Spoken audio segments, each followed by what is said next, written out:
thus connecting the line.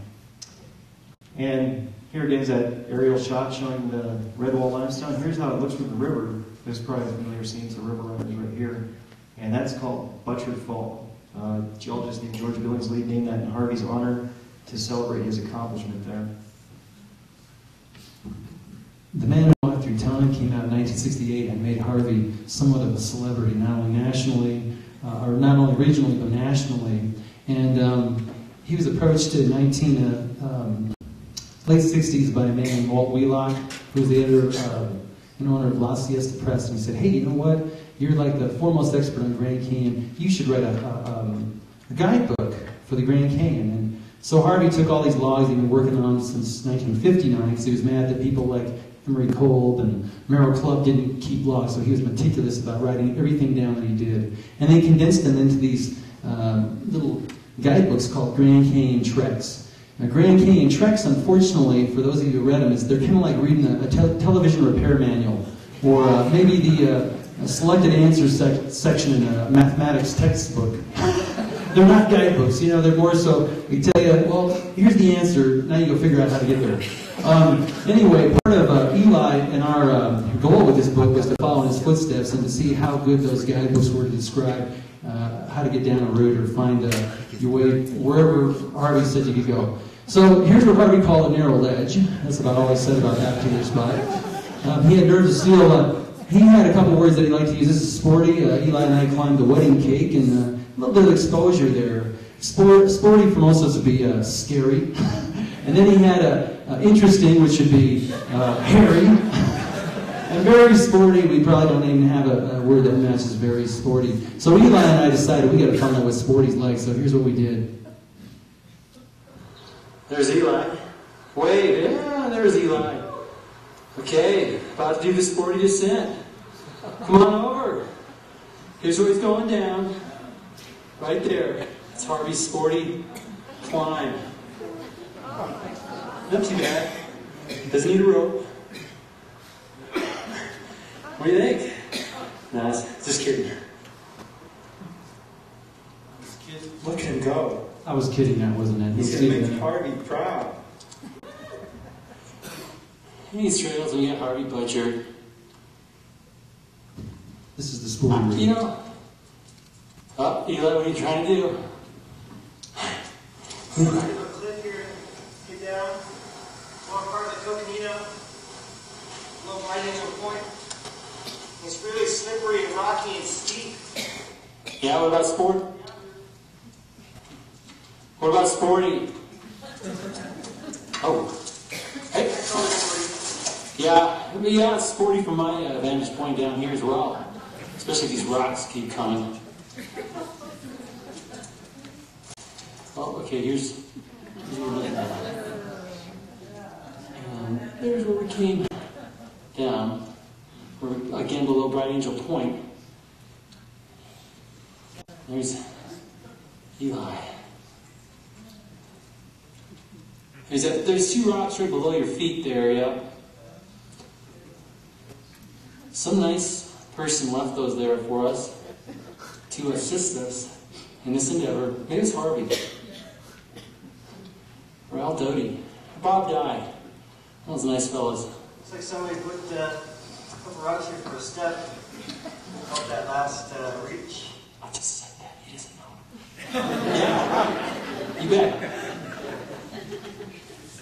Okay, well. Distressing. It was a huge wedge in their marriage. And it's not a reach to say that every time he set foot in the gorge, you know, he widened the gorge in his marriage and his family life an inch or so. So it created huge strife in his life. In 1976, Harvey, it was 1976, he retired as a math professor at NEU, and he and Roma got into a discussion about where they're going to live. Roma said, well, we're moving away from Flagstaff. We're going to get as far away from Grand Canyon as we can. And Harvey said, no, we're not. And she wanted to go to the Rocky Point. She loved the shore and the coastline and the sea, and he wanted to be at Grand Canyon. He wasn't done yet. His body still could take him through the Grand Canyon. So they compromised, and they ended up at Sun City. Anyway, that didn't really change anything, though, because all of a sudden Harvey, instead of having to run to Grand Canyon on weekends, he could go for 3 or 4 days or longer at a time. And so it really didn't change what he was doing. But one of the things that Harvey started to lament as he got older, toward the twilight of his career, is the toll it had taken on his marriage. And we call this chapter Soul Journeys.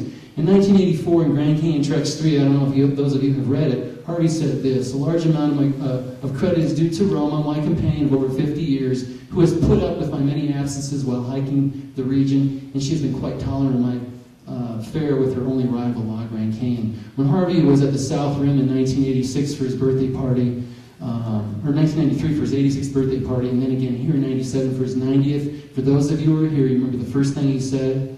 "I apologize to Roma for leaving her alone all that time." Well, in 1984, Roma sat down at Harvey's typewriter where he pecked away for his logs, and she wrote her own story, Confessions of a Hiking Widow. And I'll just share you a passage with that. Several people have told us that Roma's writing was actually the best writing in the entire book. She had a master's degree in French literature. She was a genius level IQ, and it's great writing. So here's what she said. This is one passage. "Gradually I became more wary. On a day when the nephew of an old friend had called joyfully and said he was in town with several fellow college students and they needed showers and a place to spread out their bedrolls, I suggested to go straight to the youth hostel without even stopping to see us. 'But we know your husband has spent more time hiking in the cane than anyone else,' protested the nephew. 'We want to meet him and compare notes. Listen, Buster, if he has spent more time hiking in the cane than anyone else, who do you think has spent more time alone than anyone else?'" And there she is, Confessions of a Hiking Widow. It's in Grand Obsession. You can read it for yourselves. Well, by the late 1970s, Harvey was slowing down a little bit, but he was still getting after Grand Canyon as hard as he could. His body began to deteriorate a bit, but astoundingly, into his 70s, he was still able to take on the roughest off-trail routes that he'd done as a younger man. And he relentlessly, as his time drew short, he relentlessly focused on several projects. He wanted to connect a route all the way through Grand Canyon. It was something that he fell short of, but he tried again and again to do certain stretches, but he couldn't quite do it anymore. The terrain was simply too demanding, and his body was simply too old. This is a photograph. Actually, this is a photograph by Scott Baxter. That's mislabeled there. But Harvey took one last hurrah-style off-route rugged trek with Scott Baxter, who was a young climber and poet, through a 209-mile canyon in the western Grand Canyon and then out 214-mile canyon. And it was a very rugged trek because not only was there no trail, but it was July. And if you've been in the western Grand Canyon in July, you know it can be hell. And the interesting thing was, for this trek, Harvey wore penny loafers for footwear. That turned out to be not the smartest choice, and by the end of the trip, Harvey was taking refuge in a mine shaft in western Grand Canyon. This is a place called Snyder Mine in 214-mile canyon. And Harvey, his shoes coming apart, his body deteriorating, nearing dehydration, is hotter than hell, and Harvey's body began to sputter. And he realized after this trek that he simply couldn't do the rough stuff anymore. He ended his career by doing a lot of trips in lower Grand Canyon, western Grand Canyon, by coming up on his boat from Lake Mead and hiking up in the lower ends of these canyons, because then he didn't have to make a taxing hike out. And he did that for several years until he took his last hike in 1987. And after that, he was not destined to fade into obscurity because people simply wouldn't allow it. By this time, he became something of a folk hero through his writings and simply through his accomplishments. And several parties were thrown in his honor, including this one 10 years ago today, Harvey's 90th birthday from NAU.